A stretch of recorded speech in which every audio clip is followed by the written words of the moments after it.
Prince Harry's recent trip to the UK was seen as the Duke of Sussex attempting to mend things with King Charles after His Majesty's cancer diagnosis, but can one brief meeting repair years of damage?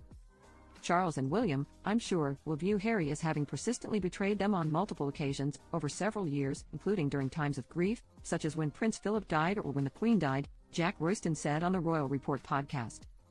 So obviously, they're not going to just completely forget all of that straight away and go from open warfare one minute to innate implicit trust the next. Shortly after Harry's trip to the UK, the veteran was interviewed by Good Morning America, and he hinted at hoping to spend more time with Charles in the future. But none of that means that Harry's olive branch is an error or a mistake, Royston added of the past feud. According to Royston, Harry's rift with the Windsors won't end with just one conversation. I think this is not a situation that's going to be healed overnight and is one that is going to require persistence over a long period of time, he continued. I think he's going to have to pursue this path of reconciliation, maybe even for years before the family are even willing to entertain the idea of actually trusting him again and opening up and kind of telling secrets and things like that. They need to see with their own eyes that the things they tell him do not end up on Netflix or in a book or on a podcast, the journalist noted. Although Charles and Harry are on speaking terms, the Duke and Prince William's sibling rivalry worsened after Spare was released.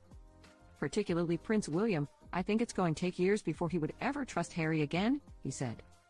They obviously had a conversation at a Prince Philip's funeral where they spoke privately. And it wound up in Harry's book, and Harry kind of divulged what William and Charles had shared in the immediate aftermath of Prince Philip's funeral.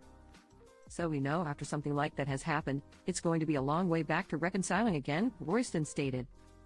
OK, previously reported royal commentator Christopher Anderson believes Harry's desire to check on Charles is genuine. Harry is very concerned about his father's health, Anderson told an outlet. If it were up to Harry, he would almost certainly pitch in, even if it meant keeping an arm's length away from William, who is still simmering with rage over Harry's conduct. Harry wants to do right by his father, Anderson shared. He wants to pitch in and lend a hand. That's his nature.